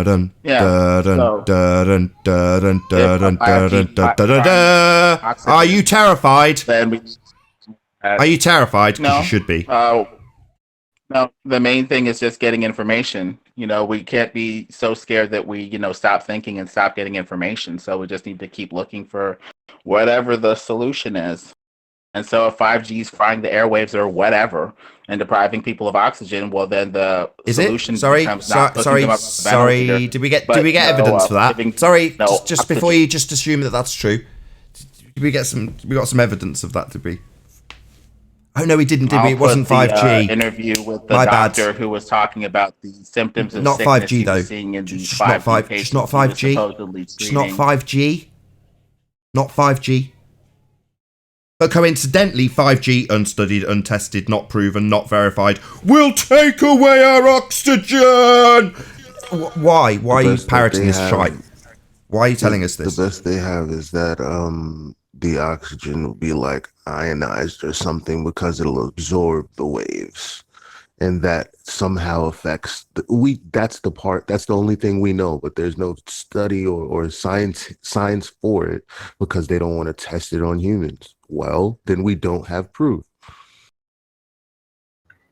But so amazingly, you look at the correlations. But we've got a whole narrative. Hold on, Lemmerbird. But we've got a whole narrative. No evidence, no direct cause and effect, no proof, no science, no nothing. But you've got this whole story. And coincidentally, that whole story, that whole narrative, connects the evil of 5G and its oxygen-depriving powers with the current corona situation. What a coincidence, man. I just can't believe it. Obviously, it's just a coincidence, though, right? Well, we can still study the correlations. Right. We could all study the correlating globe map with our actual existence. We could. It just tends not to be what we do here, if I'm honest. Have you ever heard of a mimetic disease?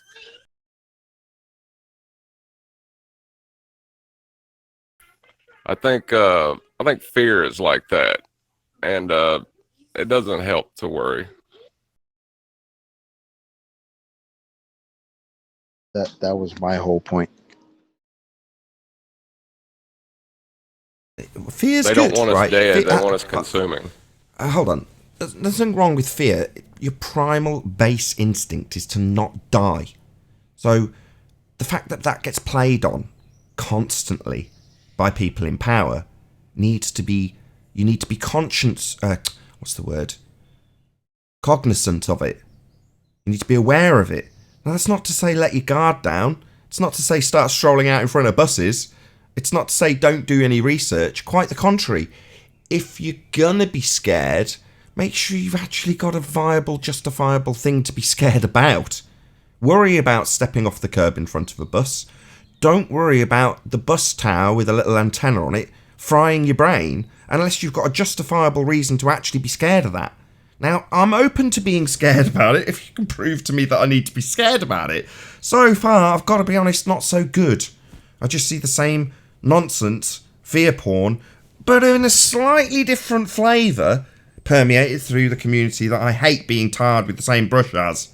Stuck here, I can't do anything about it, that's my subject. Flat Earth is that subject in the eyes of the public.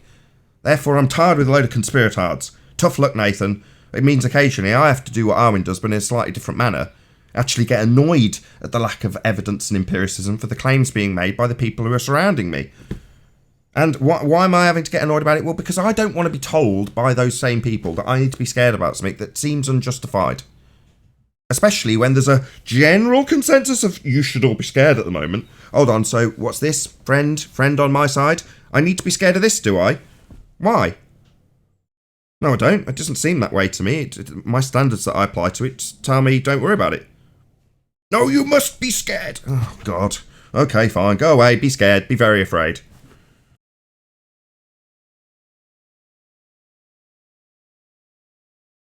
It just seems a counterproductive business model to kill the people you're supposed to be serving.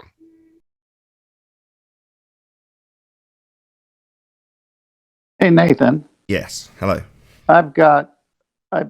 Ever since we went to the after show, I've been searching for the evidence because I've seen the videos from years ago about 5G coming and the fear of it and so forth. I did find a site where it does cite 240 or more scientists and doctors who have a website that are appealing for more study before rolling out. And says here, scientists and doctors warn of potential serious health effects of 5G. So I'll just post it in the Master B and let everyone read it. Let me get it straight. Follow the links. So, doctors and scientists appeal to the future and appeal for your fear of their appeal to the future fallacy. Is that correct?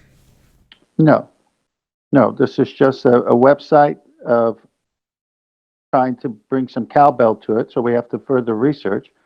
But the point is, it's out there. It's either what you're saying, or it's somewhere between what you're saying and Arwen is saying, or it's exactly what Arwen is saying. Right. And it's up to us to do the research. Absolutely. I'm not decrying anybody who actually presents something to me. And like I say, I've had this conversation 3 times to date. It's only 3:30 in the afternoon. But 3 times I've had exactly the same conversation about the same concerns. Well, isn't that a coincidence?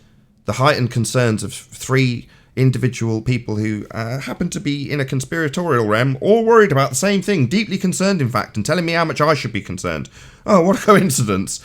Yeah, well, that's obviously programming that's been deeply effective.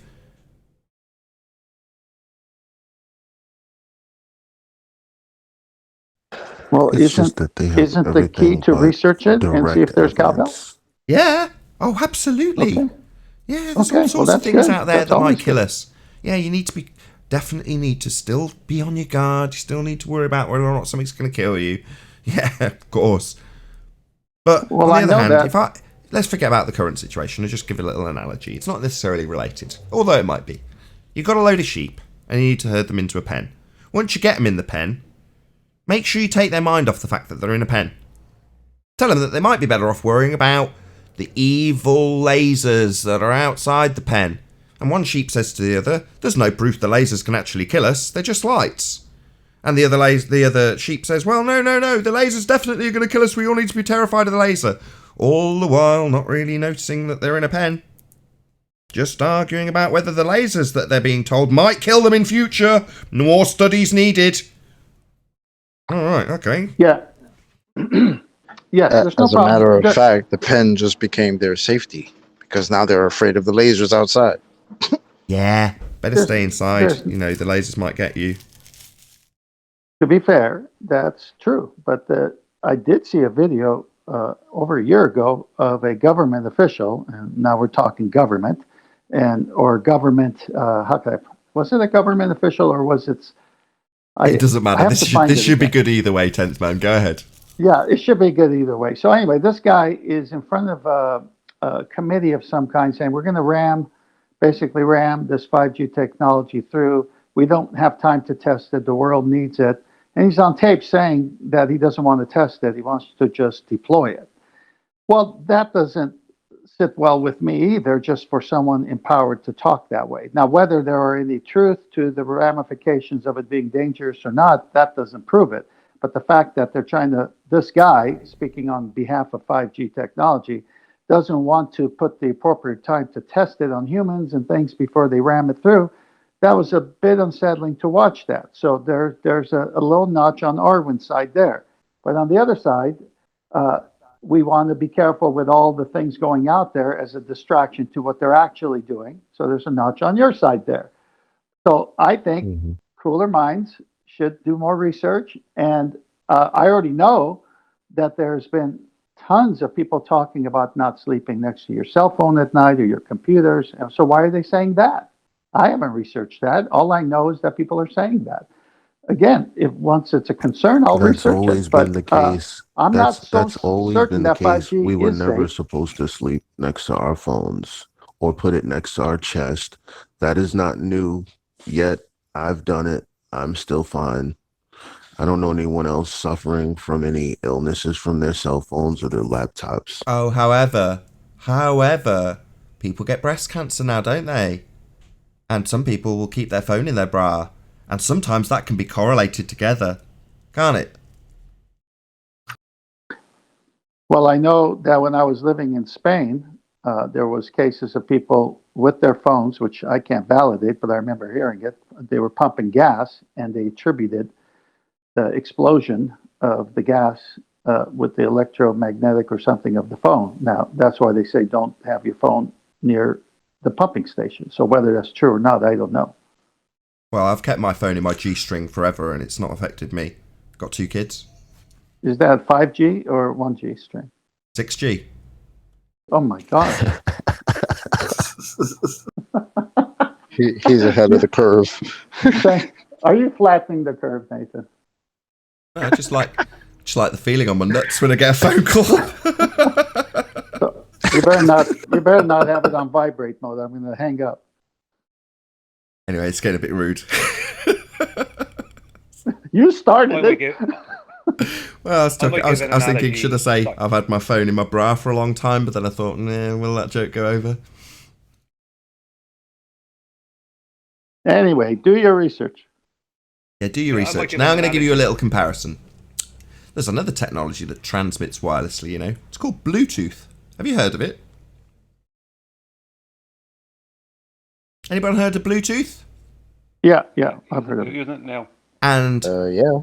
Just out of interest, just for the sake of argument, given that it's gone through several iterations and is pretty much distributed through almost every electronic device that most people own that's portable these days, have you ever heard of anybody expressing any health concerns about Bluetooth, given the amount of exposure we have to it? Just out of interest. Nope. So, if I was somebody that wanted to maybe scare somebody, and there's this emerging technology called Bluetooth, and I decide one day that I'm going to suddenly put up some sort of barrier to the development of this technology, which is rolling out regardless, and I say, there's been no health studies into the detrimental potential effects in the future on people's bloodstream because of Bluetooth. I urge people to do more tests. Hold on, I've urged people to do more tests on Bluetooth. Has there been more tests? No, there has not. You all need to be terrified of Bluetooth. Why aren't you all terrified of Bluetooth? We should be cognizant of Bluetooth and its dangers. Let's all do more research into Bluetooth.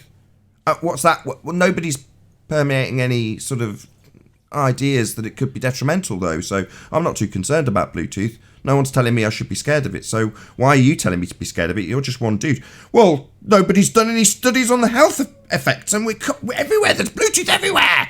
Aren't you terrified? Well, no one's telling me to be terrified about it, so no, not really. What's that you say? Another technology called 5G? Oh no! How many hertz? Oh no! What a load of shite.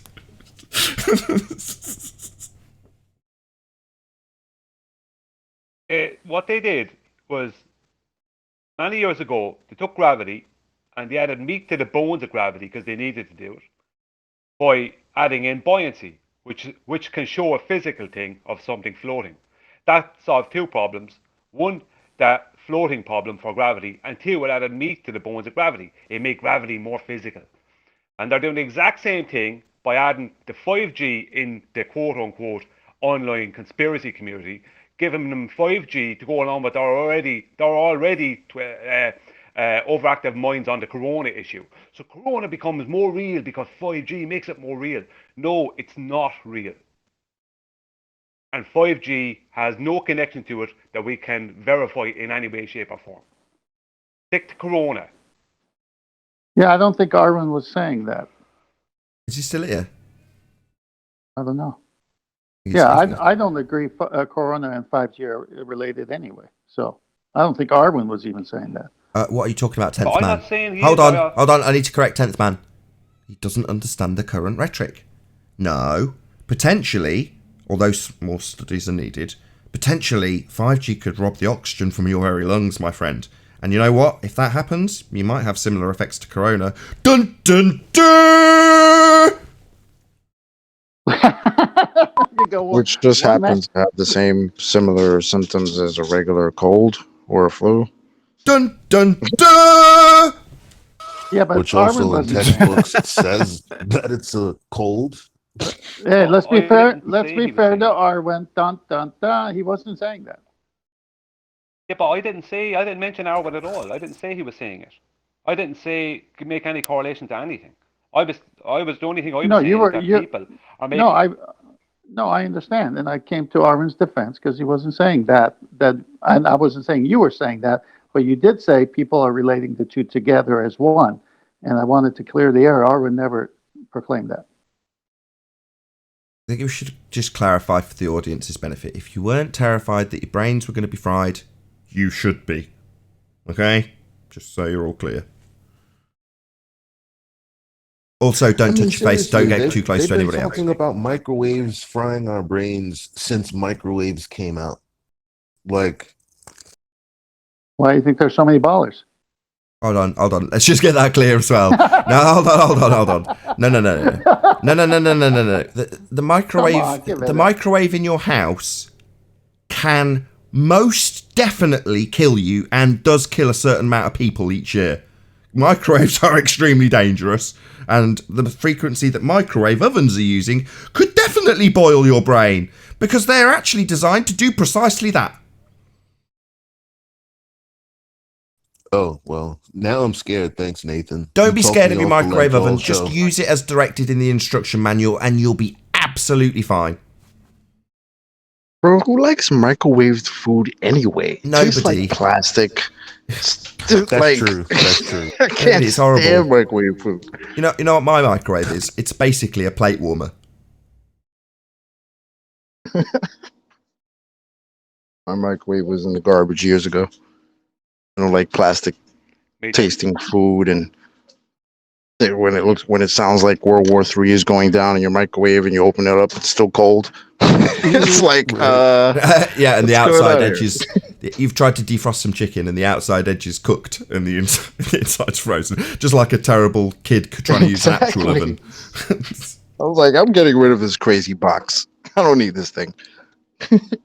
I like a nice, actually cooked meal stove. Can I get an opinion from QE though before we move on to the arbitrarily assigned frequency range that are microwaves? What's your opinion on 5G, Quantum Eraser, if any? Through the Mississippi darkness, rolling down to the sea. Horrendous. Into the mood. QE has started the I'm singing not plugging career. it. Don't even ask. No, I'm not plugging that. QE hang on. QE ran out of ballers to defeat, so he started to do a stage act of singing.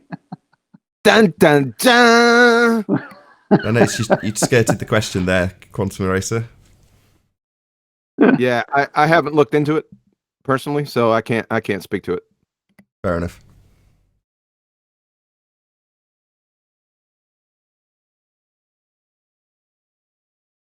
Well, isn't that nice? Well, Nathan, you should tell John to be scared so that he can look into it.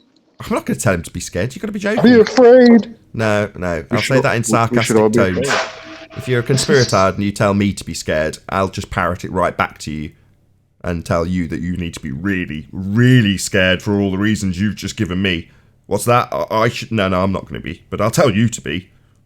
It's clearly you need telling to be scared of something. For all the reasons you've just given me. I'm tired of all this scared porn, MAGA, fear and shit. I'm tired of it all. I'm not afraid of nothing. I keep meaning to plug the Nathan Bell guy with the Great Subliminal Message Deception documentary. He just basically teaches you in that documentary how you're manipulated at a base level. I said it earlier, one of your primary functions in life is to not die. Not experience death. Also, another base level fundamental part of your processing is to fuck, to reproduce. So you've got these two pretty primeval, if you like, I know that might trigger QE, but these these base level instincts to not die and to reproduce. So those two things are almost exclusively utilised to program us. The death cell and the sex cell. That's how we're manipulated. Now, the death cell, the sex cell can wait for another day. I haven't got enough time on this, so I'm going to end the show in a couple of minutes. But the death cell is fairly straightforward. You know, make people think they're going to die, and then you're much more malleable. It's really that simple. So, yeah. Fear's a really powerful tool. Am I going to tell people to be scared of stuff? No, quite the contrary. At the moment, as the flat earth debate progresses, I'm saying more and more that, you know, a lot of the lies that we perceive as being told by a boogeyman are actually self-perpetuating. We're creating our own lies, disseminating them to others. And yeah, there may have been a script originally put in place. That's what's going on right now. And some of us can stand on the periphery and go, wow, look at that script playing out. And other people will wrap themselves up in cotton wool or cling film or bloody surgical masks or whatever, and they'll be absolutely terrified. And that's the whole point of this. Anyone got anything to add? If not, I'll round out on that note. Or the other side. Yeah. Go on, 10th man. Yeah, I mean, you got a point in what you're saying, but then until further investigation, the other side as well. Because like you said, if the evidence is brought to you, then you'll believe it, right? That's right. If someone comes to me and shows me how absolutely terrifying Bluetooth is, then, you know, I'm going to pay that attention. Sorry, I mean 5G. My bad. Yeah, or microwaves. Yeah. Or Wi-Fi. Oh, sorry, people are already telling me I should be scared of my own Wi-Fi. Or fluoride in water. Fluoride? There's plenty of scientific justification for that, though, isn't there? Shiny teeth, supposedly. Oh, no, let's not get into the fluoride debate. I'm going to end this out. Anything more in regards to 5G? Okay, you can brush it aside. Well, there is the ice wall. I opened the mic for that. With that, I'll say a huge, massive, enormous thank you to all of you who did tune in on the Nathan Oakley premiering stream for hopefully smashing the super chat, liking, commenting, sharing, subscribing, and all that good stuff. Be sure to check out nathanoakley.com and the Flat Earth Debate Forum to keep up to date with the community debate. A massive thank you to today's Discord and G Plus panels for making this after show as terrifying as possible. I've been Nathan Oakley, and I'll see you all in the next video. Oh, what a day! What a lovely day!